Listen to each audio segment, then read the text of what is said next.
Assalamualaikum warahmatullahi wabarakatuh. Saya ucapkan terima kasih dan selamat datang di podcast kami ini. Di sini kami akan melakukan berbincang-bincang santai kepada kalian semua dengan rekan-rekan saya yang ada 3 orang ini, yaitu Fitra, Tegar, dan Willy. Baik, jadi di sini kami akan membawakan tema yang berjudul sikap egosentrisme di kalangan para remaja. Jadi di sini kami akan mendiskusikan tema yang kami ambil ini dengan sudut pandang kami masing-masing dan baik yang dilihat dari online maupun secara di lingkungan mereka. Baik, jadi di podcast kami ini kami akan menghibur kalian dan akan memberikan ilmu yang bisa kalian ambil.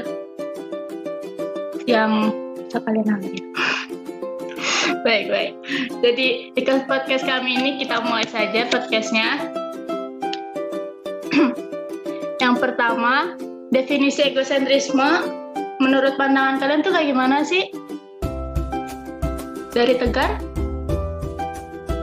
Oke, menurut saya itu definisi egosentrisme menurut saya adalah kebiasaan atau ada seseorang yang terlalu berlebihan pada dirinya sendiri dan terlalu fokus untuk keuntungan dirinya sendiri dengan mengorbankan hak-hak orang lain. Menurut saya seperti itu. Baik, selanjutnya Willy.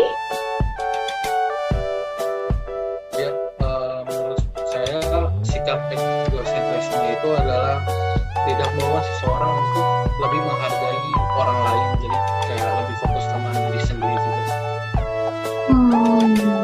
Wah, sama ya. Selanjutnya dari Fitra. Menurut saya sikap egosentrisme itu mementingkan diri sendiri dan tidak mau mendengarkan orang lain. Selalu ingin menang sendiri dia. Berarti sikap egosentrisme itu sangat tidak baik untuk orang lain dan belum tentu menguntungkan bagi orang lain juga kan. Jadi dia hanya mementingkan diri mereka masing-masing. Baik. Dan selanjutnya pertanyaan yang kedua yaitu penyebab terjadinya egosentrisme di kalangan remaja itu seperti apa sih menurut kalian?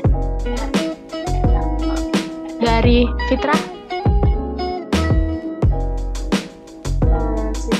Egosentrisme ini karena remaja ini merasa cemas dan takut terhadap suatu hal. Dia merasa terancam terhadap orang lain, bisa jadi atau lingkungannya juga. Baik. Terus oke, lanjut ke Tegar.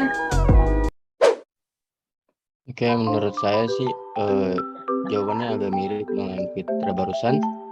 Itu penyebab terjadinya egosentrisme terhadap remaja itu rasa takut akan bersosialisasi dengan orang lain ya. Mungkin ada penolakan atau mungkin bagaimana. Lalu kedua itu mungkin kurangnya peran orang tua ya. Atau mungkin peran orang tua yang terlalu memanjakan anaknya. Mungkin menurut saya sih seperti itu ya. Lanjut ke Willy. Penyebab terjadi egosentrisme menurut saya terjadi karena kurangnya edukasi dari keluarga, guru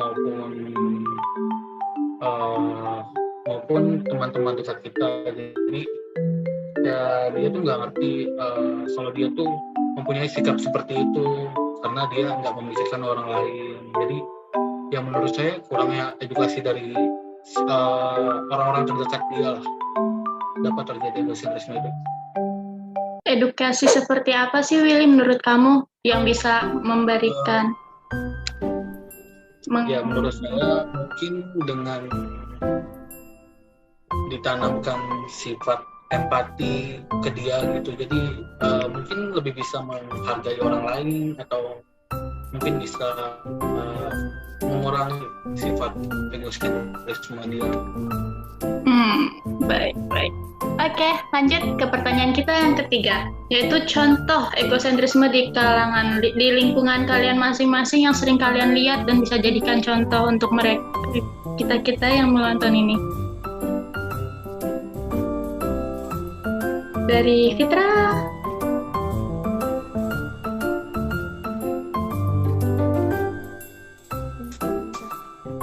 Oke.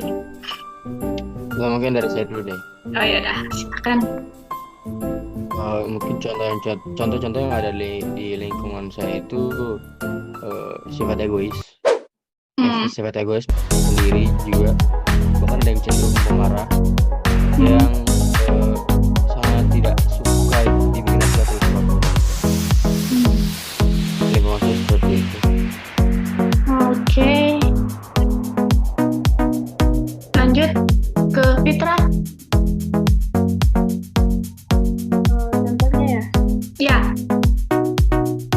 contohnya kayak misalkan kita dalam suatu kegiatan diskusikan, remaja ini menyampaikan pendapat.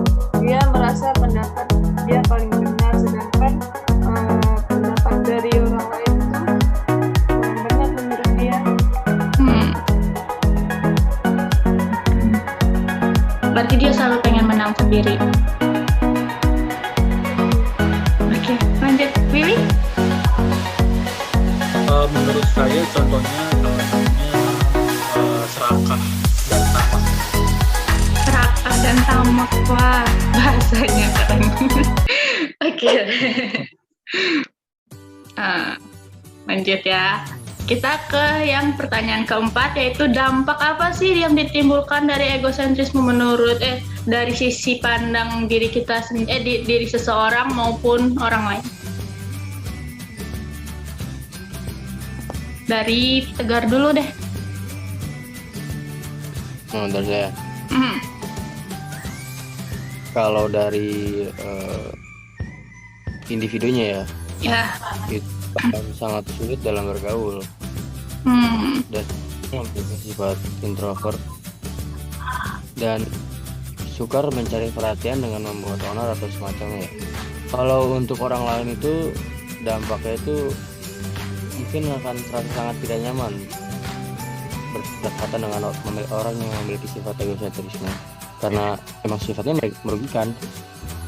Maka sangat tidak nyaman bagi orang lain untuk berdekat dengan yang mempunyai sifat egosentrisme, kalau menurut saya. Oke. Lanjut ke Willy dulu. Menurut saya dampaknya ini ya. Iya. Dampaknya remaja kepribadiannya tidak matang, yaitu menjadi anak yang egois dan tidak bisa berpikir dengan jernih gitu jadinya. Oke, lanjut ke Fitra.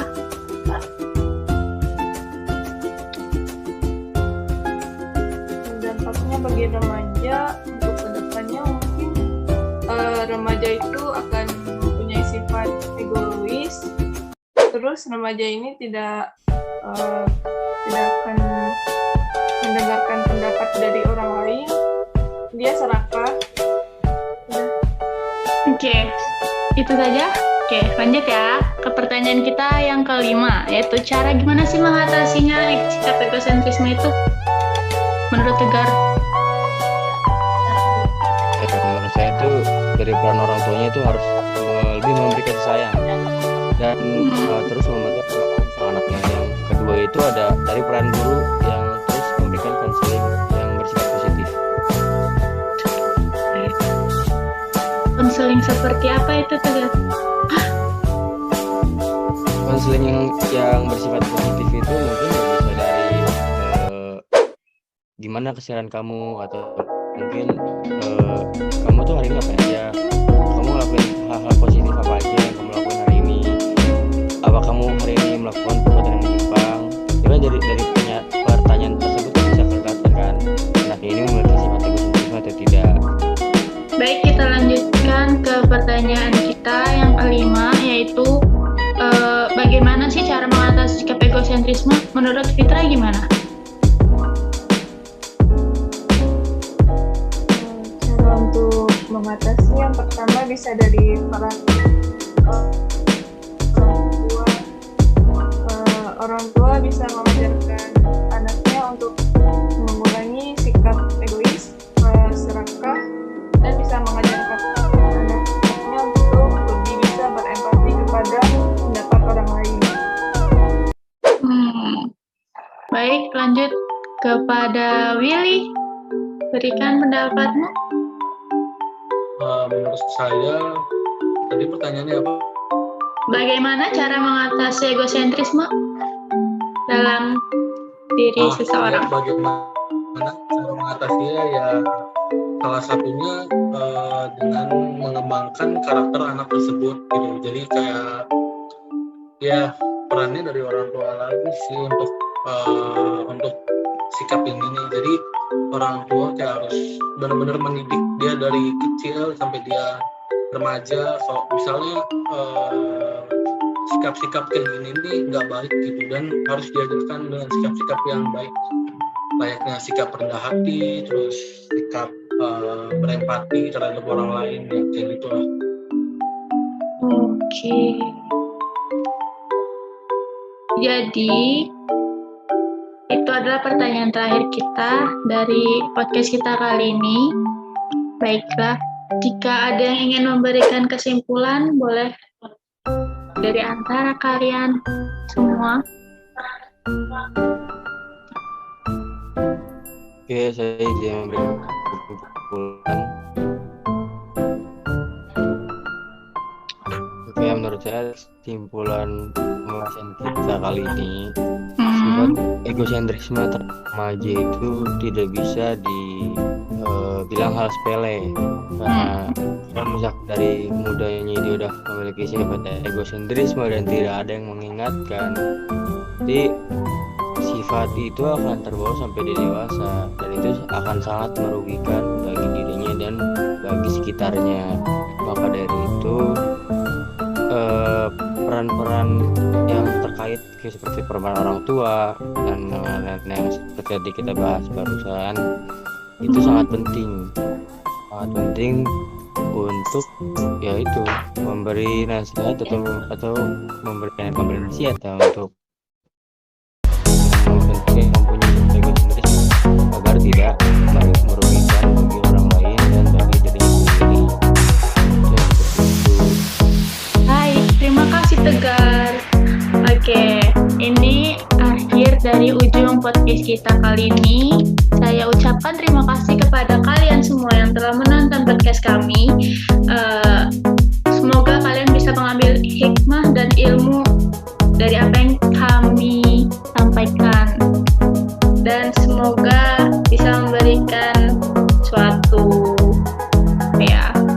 manfaat bagi kalian semua.